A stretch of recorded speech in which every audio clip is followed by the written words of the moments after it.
اللہ رب العزت نے انسان کو جو شکل و صورت جسم کی بناوٹ عطا کیا ہے، اس کے تعلق سے قرآن میں اللہ تبارک و تعالی نے فرمایا لَقَدْ خَلَقْنَا الْإِنسَانَ فِي أَحْسَنِ تَقْوِيمٍ، یقیناً ہم نے انسان کو سب سے بہترین سانچے میں پیدا کیا ہے۔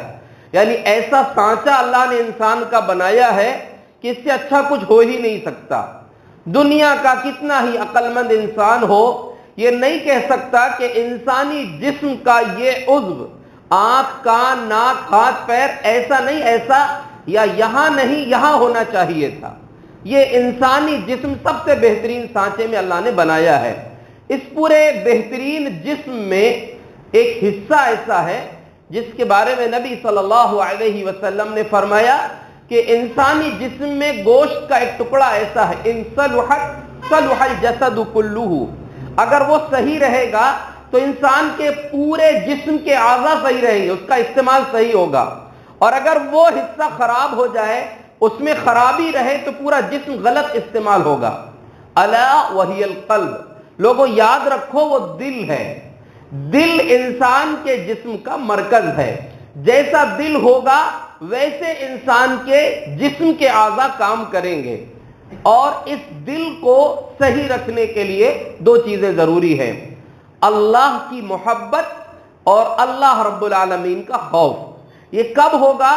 جب واقعی ہمارے دل میں ایمان والی کیفیت ہوگی۔ اللہ نے قرآن میں لوگوں کا ذکر کرتے ہوئے فرمایا وَمِنَ النَّاسِ مَن يَتَّخِذُ مِن دُونِ اللَّهِ أَندَادًا يُحِبُّونَهُمْ كَحُبِّ اللَّهِ وَالَّذِينَ آمَنُوا أَشَدُّ حُبًّا لِلَّهِ، بہت سے لوگ دنیا میں ایسے ہیں جو اللہ کے سوا دوسروں کو اس کا شریک بنا لیتے ہیں، اور شریک بناتے تو ہیں، اور بڑا کام، بڑی غلطی یہ کرتے ہیں کہ جیسی محبت اللہ سے ہونی چاہیے تھی وہ ان لوگوں سے محبت کرتے ہیں جن کو اللہ کے سوا وہ پوجتے ہیں، پکارتے ہیں، جن سے فریادیں کرتے ہیں۔ لیکن جو صاحب ایمان ہے اس کی کیفیت کیا ہوتی ہے؟ والذین آمنوا اشد حبا للہ، جن کے پاس ایمان ہے ان کے دلوں میں سب سے زیادہ محبت اللہ کی ہوتی ہے۔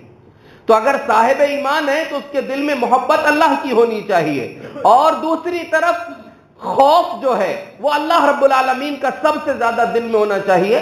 اللہ نے وہ بھی قرآن میں بیان کیا مختلف انداز میں۔ ایک مقام پر فرمایا وَلَا يَخَافُونَ إِلَّا اللَّهِ، اللہ کے بندے جو ہیں وہ اللہ کے سوا کسی سے نہیں ڈرتے، یعنی سب سے زیادہ محبت اللہ سے ہو اور سب سے زیادہ خوف بھی اللہ سے ہو۔ کیا مطلب ہے؟ اگر آپ کو کسی چیز کی ضرورت ہے، اس موقع پر آپ کی امید جو ہونی چاہیے وہ اللہ سے ہو، کسی بھی چیز سے زیادہ محبت اللہ رب العالمین سے ہو، اور اسی کی پکڑ کا خوف بھی ہو کہ اگر غلط ڈگر پر چلیں گے تو اللہ رب العالمین کی پکڑ سے نہیں بچ سکتے۔ یہ کب ہوگا؟ جب ہم اللہ کی عظمت کو پہچانیں گے۔ اس لیے قرآن میں اللہ رب العالمین نے فرمایا وَمَا قَدَرُ اللَّهَ حَقَّ قَدْرِهِ، حقیقت میں جو اللہ کے سوا دوسروں کو پوجتے ہیں، دوسروں کی عبادت کرتے ہیں، دوسروں کو مشکل کشا سمجھتے ہیں، دوسروں کو اپنی بگڑی بنانے والا سمجھتے ہیں، اللہ کے سوا اوروں کے سامنے سجدے کرتے ہیں، فریاد کرتے ہیں، اصل میں ان لوگوں نے اللہ کو نہیں پہچانا۔ اللہ کون ہے، اس کا مقام کیا ہے، اس کی عظمت کیا ہے۔ وَمَا قَدَرُ اللَّهَ حَقَّ قَدْرِهِ وَالْأَرْضُ جَمِيعًا وَالْأَرْضُ فِي قَبْضِهِ يَوْمَ الْقِيَامَةِ، زمین قیامت کے دن اللہ رب العالمین کے قبضے میں، اس کی مٹھی میں ہوگی، اس کی مٹھی میں۔ وَالسَّمَاوَاتُ مَطْوِيَّاتٌ بِيَمِينِهِ، سارے کے سارے ساتوں آسمان اللہ رب العالمین کے داہنے ہاتھ میں لپٹے ہوئے ہوں گے۔ سبحانہ وتعالی عما یشرکون، اللہ رب العالمین پاک ہے اور بہت بلند ہے ان چیزوں سے، ان معبودوں سے جن کی یہ عبادت کر رہے ہیں۔ ایک مرتبہ ایک یہودی عالم نبی صلی اللہ علیہ وسلم کے پاس آیا اور کہا کہ یا محمد انا نجد ان اللہ یجعل السماوات علی اصبع والارضین علی اصبع والشجر علی اصبع والماء والثرى علی اصبع، کہا کہ دیکھیے ہماری کتاب میں تورات میں لکھا ہوا ہے کہ قیامت کے دن اللہ رب العالمین پوری زمینوں کو ایک انگلی میں رکھے گا، سارے 7 زمینیں، جیسے 7 آسمانیں ویسی 7 زمینیں، ساتوں زمین کو ایک انگلی میں، ساتوں آسمانوں کو ایک انگلی میں رکھے گا، دنیا کے تمام درختوں کو ایک انگلی میں رکھے گا، اور سارے کے سارے پانی، اور پانی کی وجہ سے جو تری ہے، جو گیلی ہے زمین، کیچڑ کہا جا سکتا ہے، وہ سب کو اللہ ایک مٹھی میں، ایک انگلی میں رکھے گا اور کہے گا انا الملک، میں بادشاہ ہوں۔ کہاں ہے دنیا کے بادشاہ؟ اینا ملوک الارض؟ تو کہا کہ ہم اپنی کتاب میں یہ چیز پاتے ہیں۔ پیارے نبی صلی اللہ علیہ وسلم اس کی بات کو سن کر مسکرا دیے، آپ کے دانت نظر آ گئے، اور اس کے بعد آپ نے یہی آیت تلاوت کی، وما قدر اللہ حق قدرہ، لوگوں نے حقیقت میں اللہ کی قدر کو نہیں پہچانا۔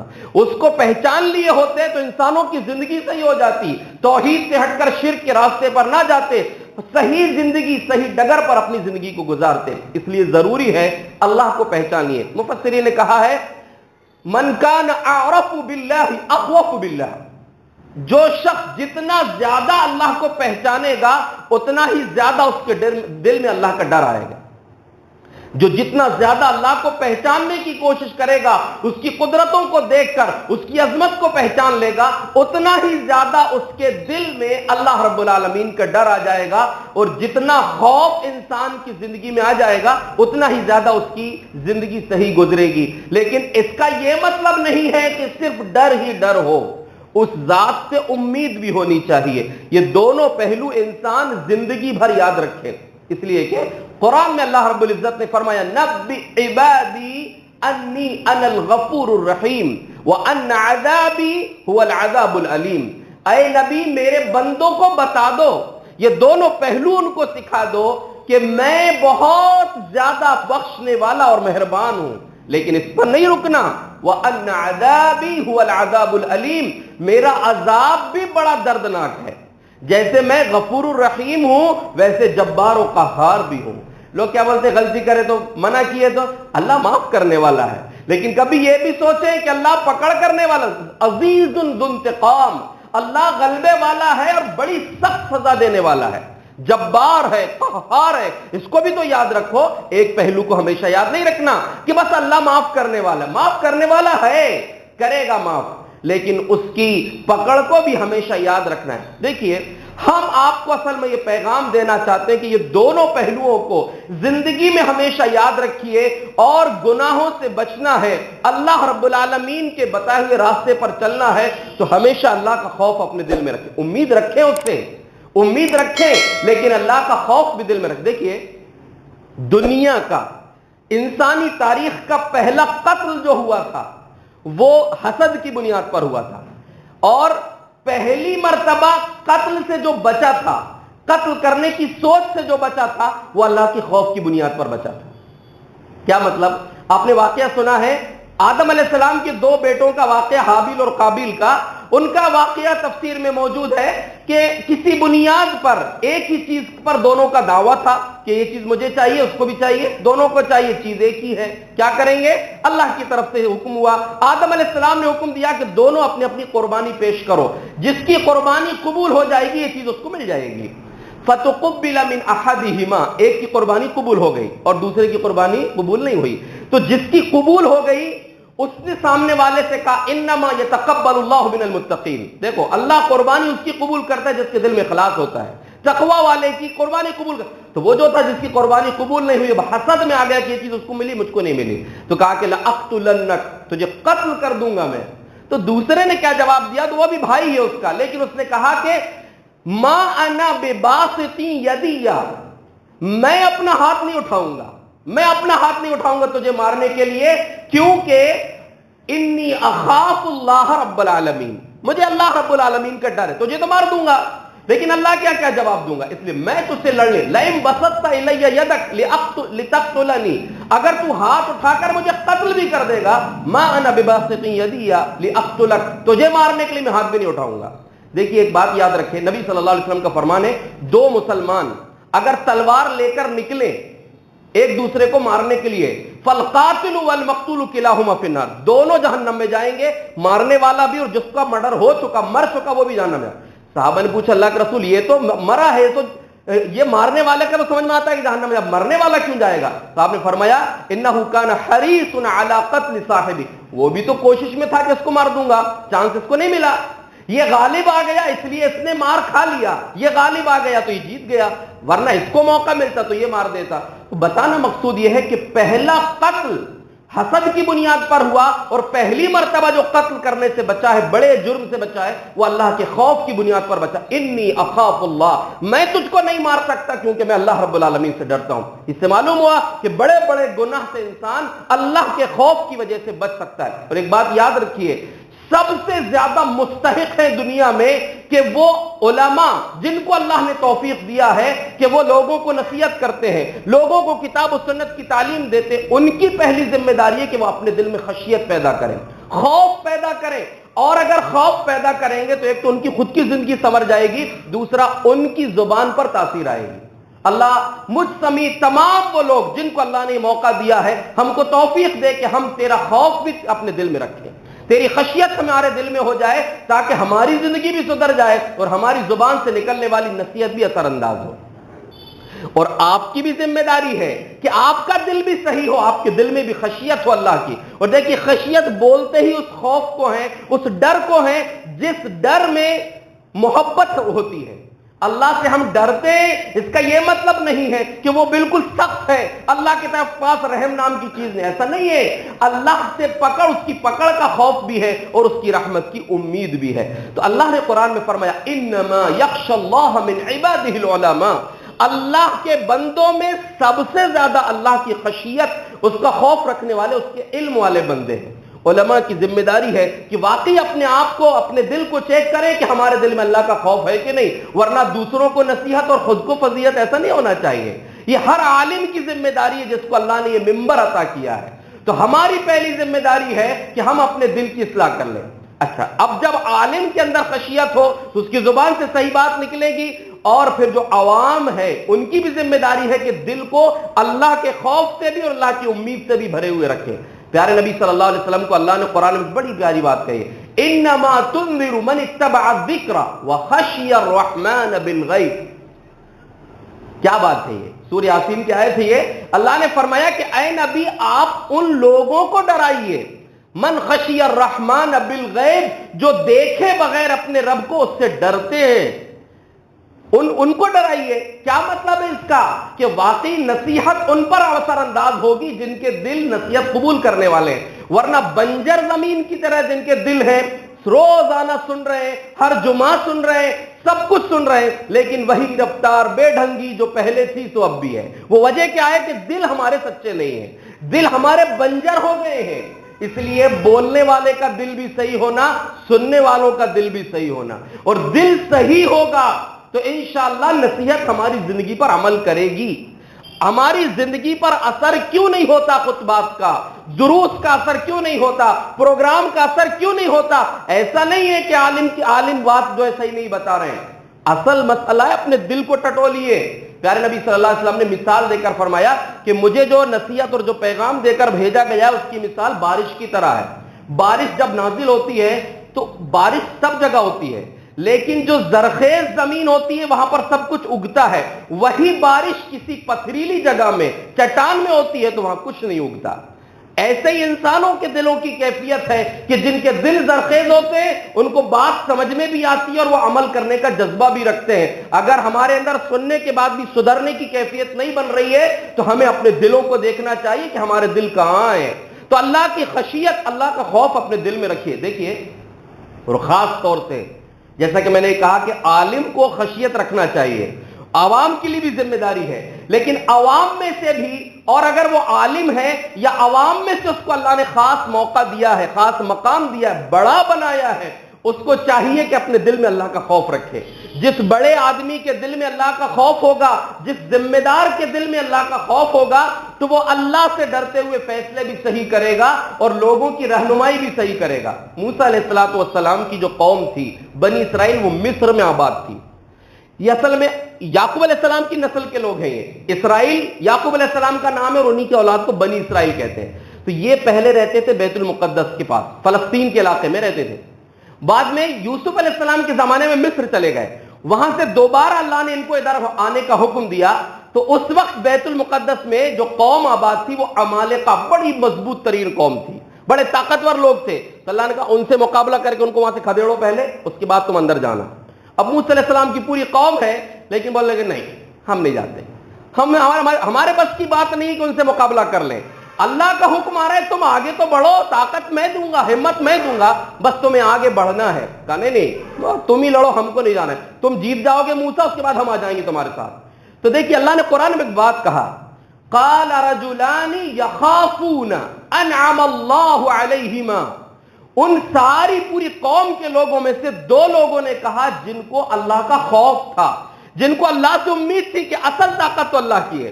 لوگوں نے کہا کہ ادخلوا, داخل تو ہو تم, فَإِذَا دَخَلْتُمْ فَإِنَّكُمْ غَالِبُونَ. اگر صرف دروازے میں پہنچ جاؤ گے نا شہر کے تو تم ہی غالب آ جاؤ گے, آگے تو بڑھو, ہمت تو کرو. بتانا مقصود یہ ہے کہ وہ جو دو لوگ تھے نا ان کے دل میں اللہ کا خوف تھا. باقی یہ لوگوں نے ہمت نہیں کی آگے بڑھنے کی, لیکن ان دو لوگوں کے دل میں اللہ کا خوف تھا. اس کا پیغام یہ ہے کہ ہمارے دل میں اگر اللہ کا خوف ہوگا تو پھر کسی کا خوف نہیں ہوگا, کسی سے ڈرنے کی ضرورت نہیں. کتنے ہی مشکل حالات آ جائیں, دشمن سامنے ہو, آگے بھی موت ہو, پیچھے بھی موت ہو. اس لیے اسی آیت کا اگلا حصہ فَتَوَكَّلُوا عَلَى اللَّهِ إِن كُنتُم مُؤْمِنِينَ. اگر واقعی تو مومن ہو تو اللہ پر بھروسہ کرو. کتنے ہی مشکل حالات آ جائیں, اللہ کے آگے کوئی نہیں بڑھ سکتا. اس لیے یہی موسیٰ علیہ السلام کی قوم جب فرعون کے ظلم سے بچنے کے لیے اللہ نے حکم دیا کہ راتوں رات اپنی قوم کو لے کر نکل جاؤ, تو دریا کے ساحل پر پہنچے. اب ادھر دریا بہہ رہا ہے, بالکل ٹھاٹے مارتا ہوا سمندر, پیچھے فرعون کا لشکر پہنچ گیا. تو موسیٰ علیہ السلام کے ساتھیوں نے کہا انا لمدرکون, موسیٰ بہت برا پھنسا ہے تم نے. بولتے نا میں آگے کنواں پیچھے کھائی, ویسی کہا کہ یہ سامنے بھی موت ہے, پیچھے بھی موت ہے, آگے بڑھیں گے تو ڈوب کے مریں گے, اور پیچھے تو واپس جا نہیں سکتے, فرعون کا لشکر کچل کے رکھ دے گا. کہا کہ نہیں, ڈرنے کی ضرورت ہے, ان معی ربی سیہدین. تم کیا بات کرتے ہو, میرے ساتھ میرا رب ہے, وہ مجھے راستہ دکھائے گا. ایسا نہیں ہو سکتا کہ ہمیں اللہ رب العالمین کے حکم سے ہم آئے ہیں اور ہمیں نقصان ہو جائے. اللہ نے حکم دیا موسیٰ یہ لاٹھی ذرا سمندر پر مارو. لاٹھی کی حیثیت کیا ہے, لاٹھی مارنے سے کوئی پانی بٹنے والا ہے, راستہ بننے والا ہے؟ اللہ کا حکم تھا. جیسے مارا سمندر میں لاٹھی, فَكَانَ كُلُّ فِرْقٍ كَالطَّوْدِ الْعَظِيمِ, دونوں طرف کا پانی ایک پہاڑ کے جیسے رک گیا. اتنا سوکھا راستہ اللہ نے دیا سمندر کے بیچ میں کہ لوگوں کے پیر بھی گیلے نہیں ہوئے, اور وہ پوری کی پوری فوج وہاں سے نکل گئی. اور جب فرعون کا لشکر آیا تو اسی جگہ پہنچ کر اللہ نے ان کو ڈبو کر ہمیشہ کے لیے عبرت بنا دیا. بتانا مقصود یہ ہے کہ مشکل ترین حالات میں بھی اللہ کا خوف اگر دل میں ہوگا تو کسی سے کوئی ڈرنے کی ضرورت نہیں ہے. اور اللہ کے خوف کی بنیاد پر ہی انسان نیکیاں بھی کرتا ہے, اور اللہ کے خوف کی بنیاد پر ہی گناہ سے بھی بچتا ہے. اس لیے آپ جانتے ہیں قرآن میں کہا ہے, بہت مشہور آیت ہے, آپ کئی بار سنتے پڑھتے, سب کو پسند ہے وہ سورہ رحمان. اس میں ایک آیت ہے وَلِمَنْ خَافَ مَقَامَ رَبِّهِ جَنَّتَانِ. جو انسان اپنے رب کے سامنے کھڑے ہونے سے ڈر گیا, اس کو 2 جنت ملیں گی. یعنی دنیا میں زندگی گزارتے ہوئے جس کے دل میں خوف ہو کہ اللہ کی پکڑ ہے, اگر غلط کریں گے تو اللہ پکڑنے والا ہے, یہ خوف جس کے دل میں ہوگا اس کو 2 جنت ملیں گی. اہل علم نے کہا کہ 2 جنتیں کیوں ملے گی؟ ایک جنت ملے گی نیکی کرنے کی بنیاد پر, اور ایک جنت ملے گی گناہ چھوڑنے کی بنیاد پر. خوف کی وجہ سے انسان کے دل میں, جو اللہ کو پہچان لے گا, اس کا خوف جب دل میں آ جائے گا تو نیکی بھی کرے گا اور گناہ سے بھی بچے گا.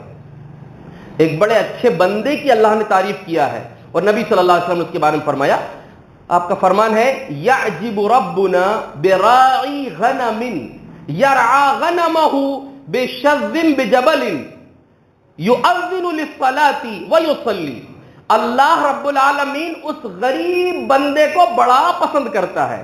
دیکھیے دولت مند ہونا ضروری نہیں ہے اللہ کے محبوب بننے کے لیے. بھئی اگر ایک دولت مند اپنی دولت کو صحیح استعمال کرے گا وہ بھی محبوب اللہ کا بن سکتا ہے, لیکن غربت کے باوجود بھی آپ اللہ کے محبوب بن سکتے ہیں. فرمایا کہ اللہ اس بندے کو بڑی پسند کرتا ہے, اس بندے کو جو کسی پہاڑ کی چوٹی میں اپنی بکریاں چرا رہا ہے, اور بکریاں چراتے ہوئے کیا کرتا ہے, نماز کا وقت ہو گیا یؤذن للصلاۃ, وہیں پر اذان دے دیتا ہے, اور اذان دینے کے بعد یصلی, نماز بھی پڑھتا ہے. تو اللہ اپنے فرشتوں سے کہتا ہے انظروا لعبدی ھذا, میرے یہ بندے کو دیکھو, بکریاں چرا رہا ہے, اور بکریاں چرانے کے ساتھ اذان بھی دے رہا ہے, نماز بھی پڑھ رہا ہے. قد غفرت لعبدی وادخلته الجنہ, میں نے اس کو بخش دیا اور اس کو جنت کا مستحق بنا دیا. یہ کام کیوں کر رہا ہے, وہ اذان کیوں دے رہا ہے, کون دیکھنے والا, کون اس سے پوچھنے والا ہے, کیوں دے رہا ہے اذان, کیوں نماز پڑھ رہا ہے اکیلے میں؟ انہو یخاف منی, اس کے دل میں میرا ڈر ہے,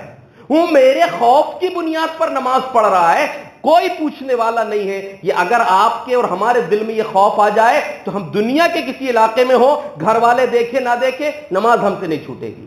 یہ خوف کی ضرورت ہے۔ وہ ایک اکیلا بندہ بکریاں، عذر بھی بکریاں چرا رہا ہوں میں، یہاں کہاں سے نماز پڑھ لوں گا؟ نہیں، اللہ کا خوف ہے اس کے دل میں، اس خوف کی بنیاد پر وہ انسان اللہ کے لیے اذان بھی دے رہا، اذان دے کے نماز پڑھ رہا ہے۔ اور یہ اس سے ایک سبق بھی ملتا ہے، اور یہ دوسری بھی حدیث میں موجود ہے، آپ اپنے کھیت میں ہیں، جنگل میں ہیں، وہاں اگر آپ اکیلے بھی ہیں تو اذان دیجئے، اس کے بعد نماز پڑھیے۔ کیوں؟ جتنی مخلوق آپ کی اذان کی آواز کو سنیں گے، سارے کے سارے قیامت کے دن آپ کے حق میں گواہی دیں گے۔ کتنی بڑی بات ہے یہ! بس ایک چھوٹی سی چیز ہے کہ اللہ کا خوف آپ کے دل میں ہوگا تو آپ نماز کے لیے خود ہی آگے بڑھ جائیں گے۔ تو جیسے خوف کی بنیاد پر انسان نیکیاں کرتا ہے، ویسے خوف کی بنیاد پر گناہ سے آپ نے ایک گناہ سنا کہ قتل سے ایک انسان بچ گیا، مشہور واقعہ یوسف علیہ السلام کا، جب عزیز مصر کی بیوی نے ان کو دعوت گناہ دی تو کیا کہا؟ معاذ اللہ، اللہ کی پناہ، یہ میں نہیں کر سکتا۔ اس نے اتنا بہترین عزت کا مقام میرے رب نے مجھ کو دیا، یا میرے مالک نے مجھ کو اتنی عزت سے رکھا، میں اللہ کا ڈر، اللہ کی پناہ چاہتا ہوں، میں یہ کام نہیں کر سکتا۔ اور وہ 3 غار والوں کا جو واقعہ ہے، مشہور واقعہ، کہ بنی اسرائیل میں سے وہ قوم 3 لوگ تھے، جب جنگل میں سفر کر رہے تھے، راستے میں بارش ہونے لگی تو داخل ہو گئے ایک غار کے اندر، پتھر آ کر رک گیا، مشہور واقعہ۔ بتانا یہ کہ تینوں نے آپس میں مشورہ کیا، اور ایک بہت زبردست پیغام اس واقعے میں، تینوں نے مشورہ کیا کہ کوئی ایسا کام پیش کرو اللہ کے سامنے، اپنے اس عمل کو اللہ سے وسیلہ بنا کر مانگو جو صرف اللہ کے لیے کیے ہو۔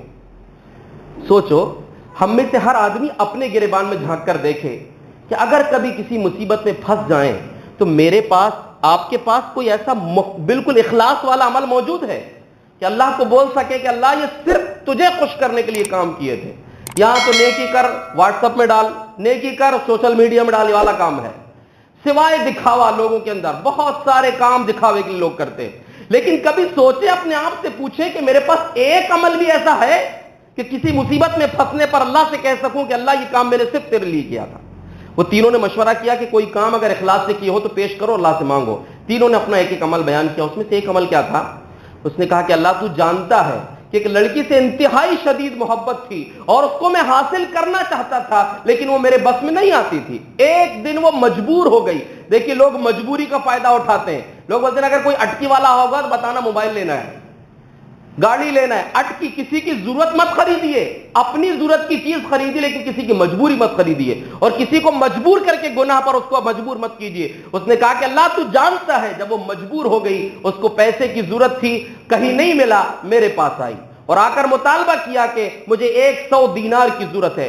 کہا کہ دے تو دوں گا، لیکن ایک شرط کہ اس کے بدلے میں مجھے اپنے حوالے کرنا پڑے گا، تجھے اپنی ذات کو میرے حوالے کرنا پڑے گا تو دوں گا۔ وہ تیار ہو گئی، وقت کی ماری تھی، ضرورت مند تھی، تیار ہو گئی۔ جب اس نے پیسہ لے لیا اور اپنے آپ کو اس جوان کے حوالے کیا، جب وہ آخری کنڈیشن میں بالکل اپنی خواہش پوری کرنے والا ہے، اس نے کہا کہ یا عبداللہ اتق اللہ ولا تقص الخاتم الا بحقها، اللہ کے بندے ڈر اللہ سے، آج تک یہ گناہ میں نے نہیں کی ہوں، اب تک میں کنواری ہوں، میرے کنوارے پن پر کسی نے ڈاکہ نہیں ڈالا ہے، اللہ سے ڈر دے کہ اللہ دیکھ رہا ہے اور مجھ کو اللہ کے لیے چھوڑ دے۔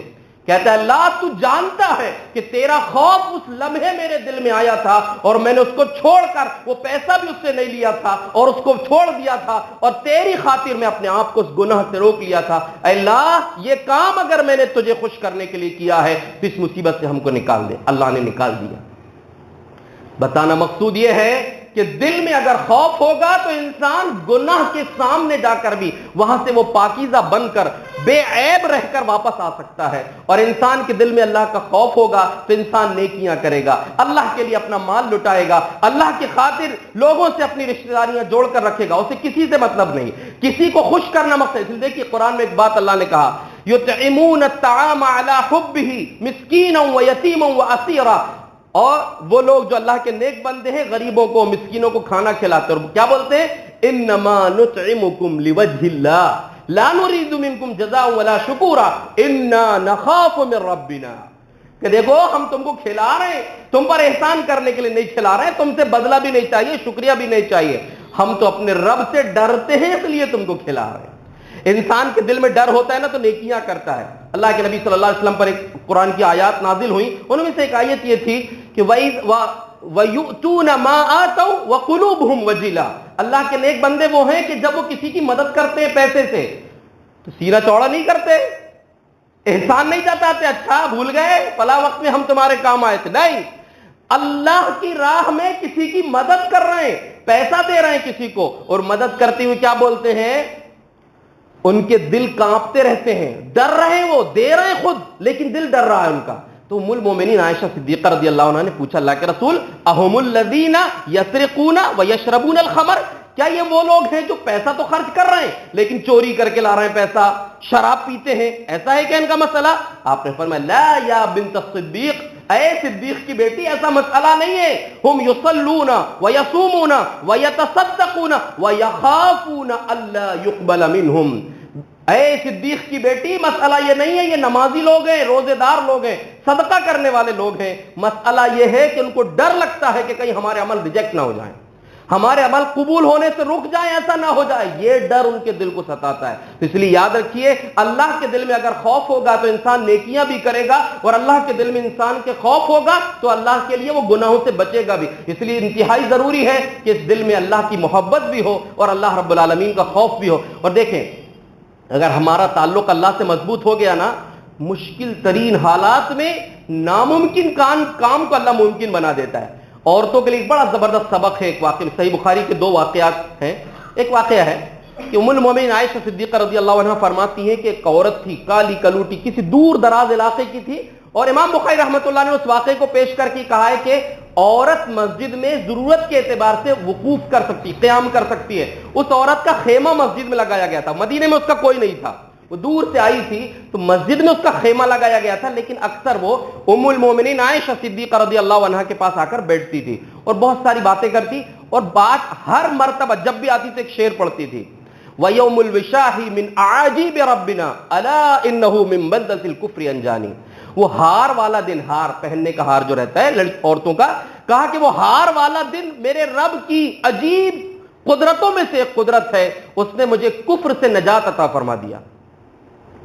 ایک دن پوچھا ام المومنین نے کہ کیا پڑھتی ہو تم, ہمیشہ جب بھی آتی ہو تو یہ شعر سناتی, مسئلہ کیا, اس کا پس منظر کیا, کیوں پڑھتی ہو؟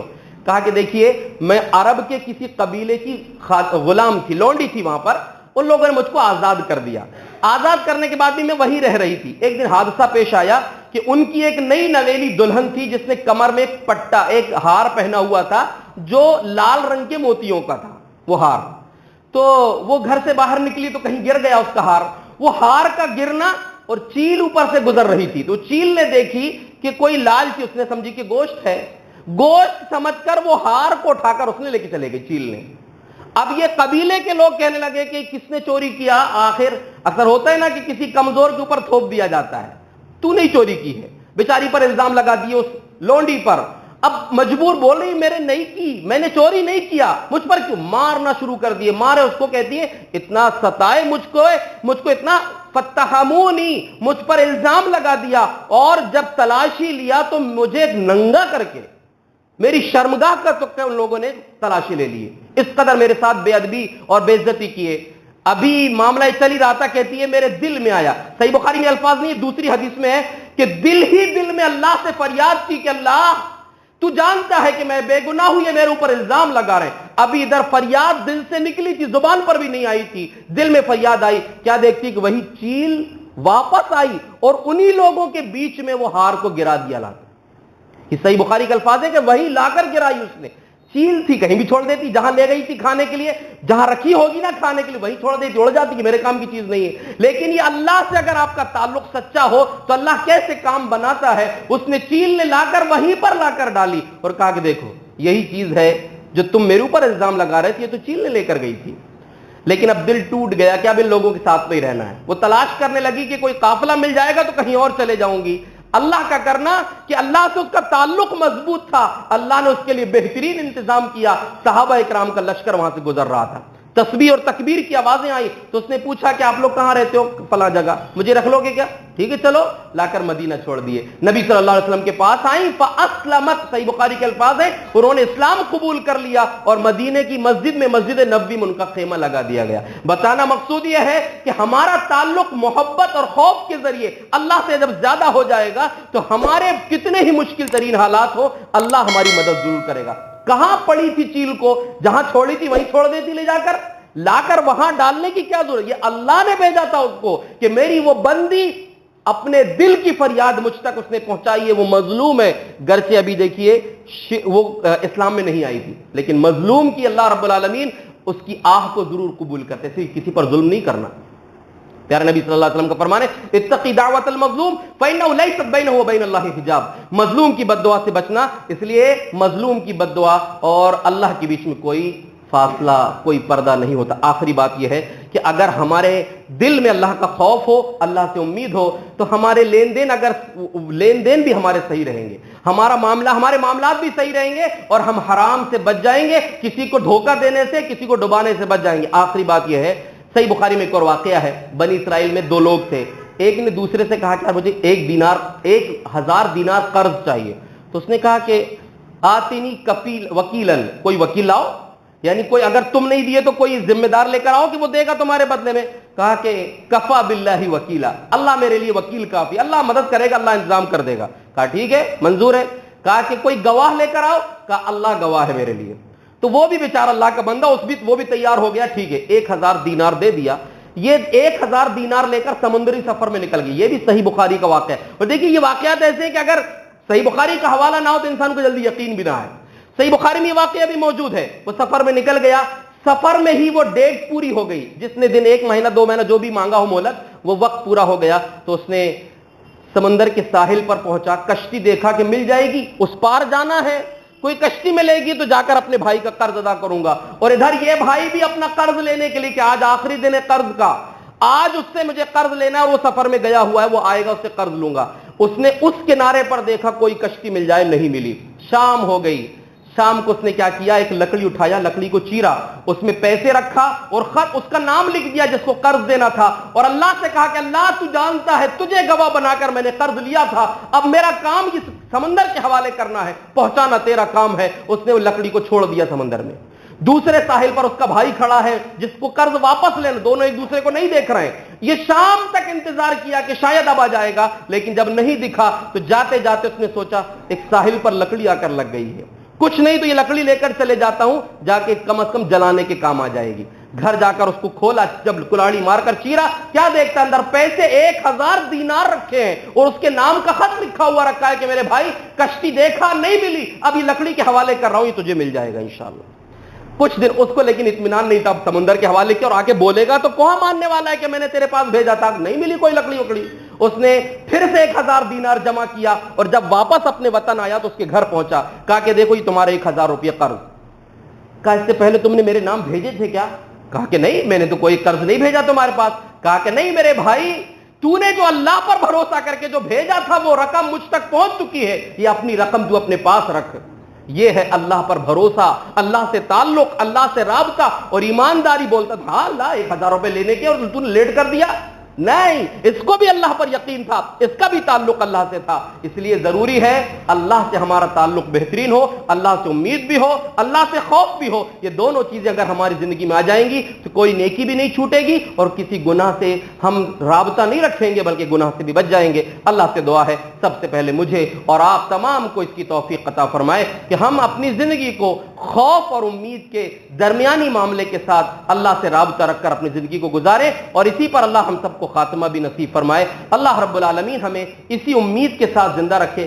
آخر میں ایک حدیث بھی سن لیجئے، ایک صحابی کی بالکل موت کا وقت تھا، پیارے نبی ان کے پاس گئے، کہا کیسا لگ رہا ہے؟ کہا کہ انی ارجو اللہ و اخاف علی ذنوبی، اللہ کے رسول مجھے اللہ سے امید بھی ہے اور مجھے گناہوں کا ڈر بھی ہے۔ کہا کہ دیکھو ایسے موقع پر یہ دونوں چیزیں جس کے پاس آ جائیں، امید بھی اور خوف بھی، تو اللہ اس کی امید کو بھی پوری کر دیتا ہے اور اس کو خوف سے بچا لیتا ہے۔ اللہ ہم سب کے ساتھ یہی معاملہ فرما دے، آمین۔ وآخر دعوانا ان الحمد للہ رب العالمین۔